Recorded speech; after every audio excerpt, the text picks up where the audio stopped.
Tout le monde est là, je pense. Oui. Bonjour à toutes et à tous. Je suis vraiment très heureuse de vous accueillir pour ces premières rencontres du PNA des Pays Grièches. C'est un véritable honneur pour la LPO PACA de recevoir ces rencontres. Et je tiens à remercier en particulier la LPO Aura qui nous a laissé ce privilège. Donc c'était vraiment, vraiment très sympa. Pourquoi ces rencontres sont fondamentales ? Vous le savez tous, aujourd'hui, la biodiversité subit des assauts absolument considérables. Vous connaissez ces chiffres, hein ? 800 millions d'oiseaux perdus depuis les années 80, donc c'est absolument énorme, 20 millions d'oiseaux chaque année.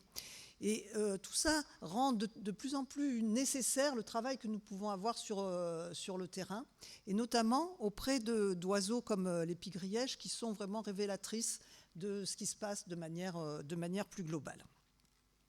La région sud, PACA, porte vraiment une responsabilité importante dans cette démarche, parce que vous savez que nous faisons partie des 34 hotspots mondiaux de la biodiversité. Et d'ailleurs, je rappelle que la région PACA est vraiment très riche, puisqu'elle abrite 2/3 des espèces végétales, 1/3 des espèces d'insectes, et une très grande partie de la vie faune de la France hexagonale, environ 550 espèces. Parmi ces espèces, les pies grièches ont vraiment un rôle fondamental parce que c'est une espèce à très fort enjeu de conservation, ce qui explique d'ailleurs qu'elle bénéficie de ce plan national d'action qui est lancé depuis très peu de temps. De manière plus globale, je dois vous préciser que je remercie beaucoup la mairie de Salon de nous accueillir pour ces premières journées, et je prends la parole au nom du maire de Salon, qui malheureusement ne peut pas être là aujourd'hui. Bon, il se présente à des élections de la métropole et vraiment, il s'excuse de ne pas pouvoir être là. Je dois dire qu'on l'excuse, nous, à la LPO PACA, parce que c'est un porteur de nos enjeux, c'est quelqu'un qui engage beaucoup sa ville, et je suis certaine qu'il engagera aussi la métropole à nous suivre dans les actions que nous mettons en place. Donc voilà, je lui souhaite beaucoup de succès dans ces futures élections. Je remercie aussi la LPO France qui nous a donné sa confiance pour organiser ces premières rencontres et qui nous accompagne sur de nombreux projets concernant la protection de la biodiversité. Quelques mots maintenant sur notre engagement. La LPO PACA travaille depuis presque 15 ans maintenant à la connaissance et à la conservation de la pie grièche. Et je voudrais dire que ce travail repose notamment par l'engagement d'une personne que vous connaissez sans doute tous, qui est Olivier Hameau. Olivier Hameau, alors je ne le vois pas là, parce que j'ai la lumière en plein dans les yeux, il n'est pas loin, donc on l'applaudit bien fort.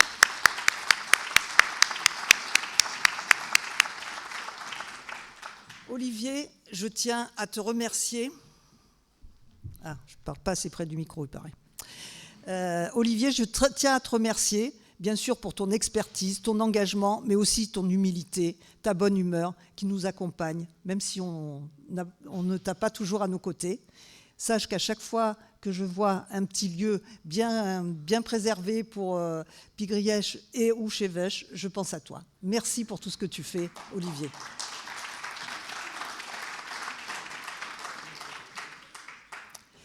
Ce travail, on le fait bien sûr en partenariat avec plusieurs acteurs du territoire. Et moi, j'aurais tendance à dire que c'est nos alliés, vous voyez, dans la bataille sur la préservation de la biodiversité.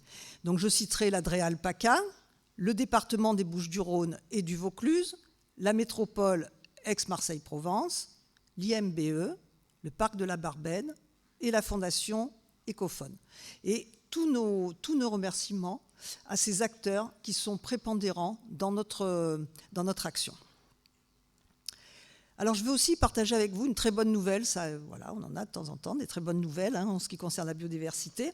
Nous avons eu la semaine dernière la confirmation que la LPO PACA portera un programme ambitieux, pilote, qui concerne la restauration des habitats de la pie grièche.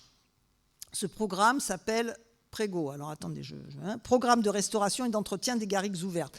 Oui, parce qu'on fait quand même un travail assez assez incroyable. Imaginez que vous demandiez à quelqu'un « Qu'est-ce que tu fais la semaine prochaine ?» Et toi, moi, en fait, je rouvre des territoires, j'entretiens des garrides. Bien, voilà le travail qu'on a tous ensemble sur cette préservation de la biodiversité qui est tellement importante, sur cet engagement pour le vivant que chacun, chacune, vous portez dans vos actions terrain.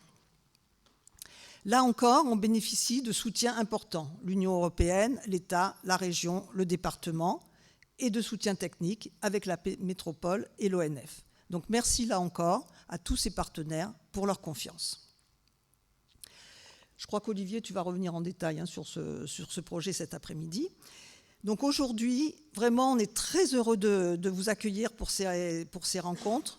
Je vous souhaite des échanges très fructueux et de belles rencontres. J'ajouterai une dernière chose, c'est qu'on a aussi l'honneur et le plaisir cette année d'organiser, bien sûr plus qu'en partenariat, sous la houlette, je dirais presque, de la LPO France, le congrès national de la LPO France, le 20 juin à Marseille. Je vous invite vraiment à nous rejoindre, même si vous n'êtes pas adhérent de la LPO, il ne doit pas y en avoir beaucoup ici, je vous invite vraiment à nous rejoindre parce que ce sont des moments, de chaleur humaine, des moments de convivialité. Et je crois qu'on a tous besoin de ça aujourd'hui pour mener nos combats pour le vivant. Merci à toutes et à tous.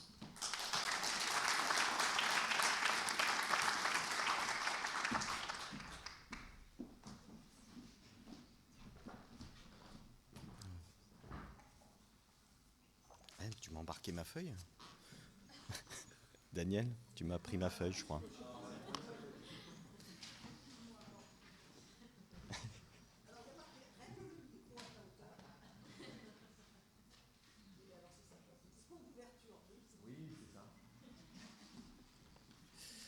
Oui, alors, bonjour à tous et merci Daniel pour ce mot d'introduction.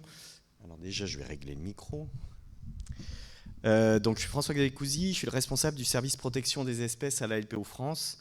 Et Daniel a dit déjà beaucoup de choses, donc je vais juste faire un petit détour sur le sujet des PNA, puisque dans notre service, donc dans le service que je pilote, il y a une dizaine de PNA, donc on a l'animation de ces PNA depuis plusieurs années. Des PNA au bénéfice d'espèces, principalement des rapaces, mais également des espèces de plaine agricoles. Donc on a toute une action autour de ces PNA. Et on a également la gestion de plusieurs LIFE, qui sont des programmes qui vont permettre la mise en œuvre de ces PNA.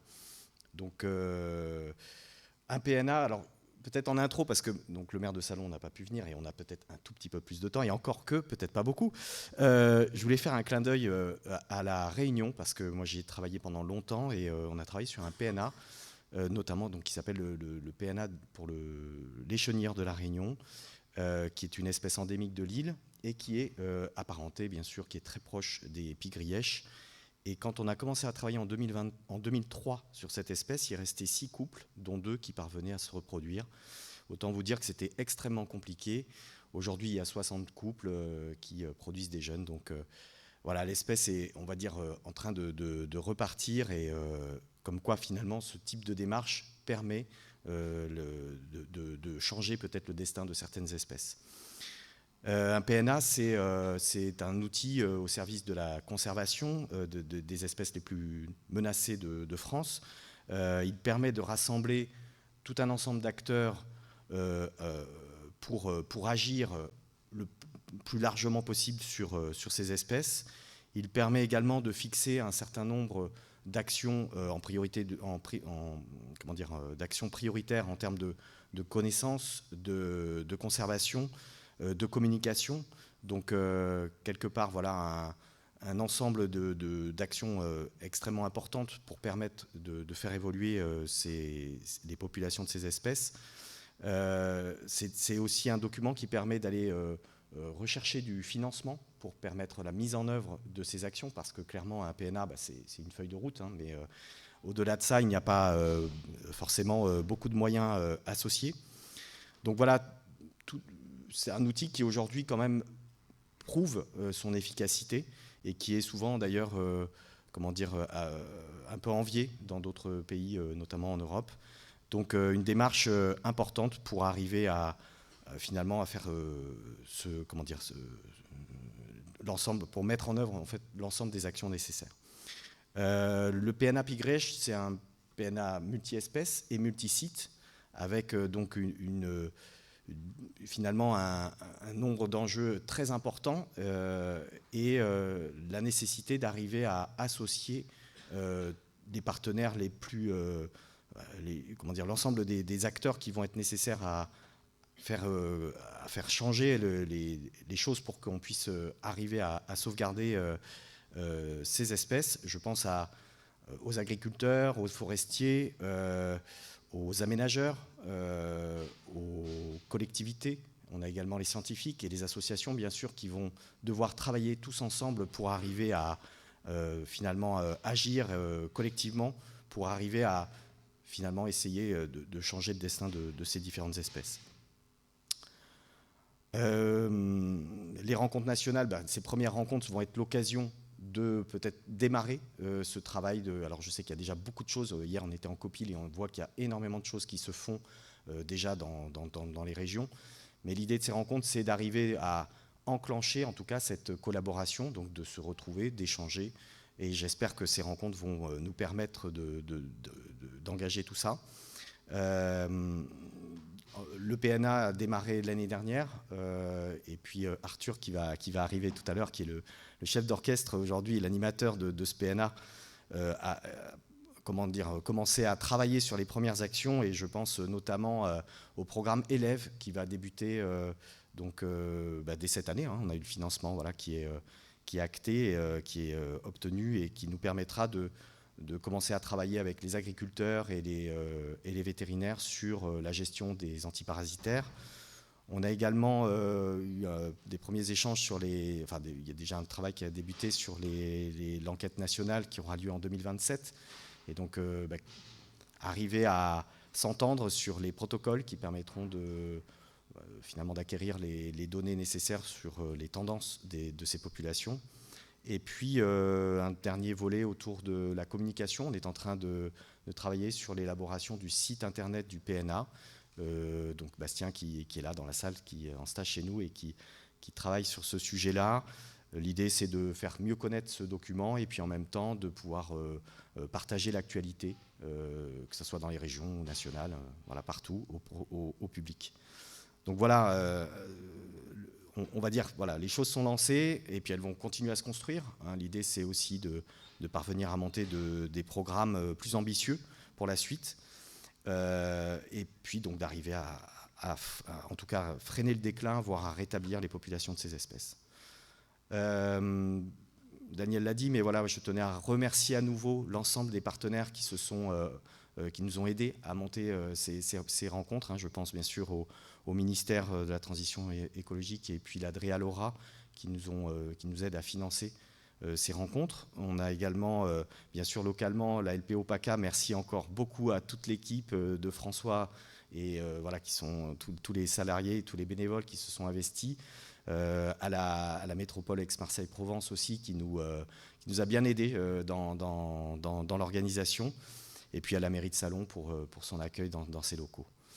Et puis je vous souhaite également de très bonnes rencontres et puis en espérant que ce soit le moment fondateur pour ce PNA. Merci à vous.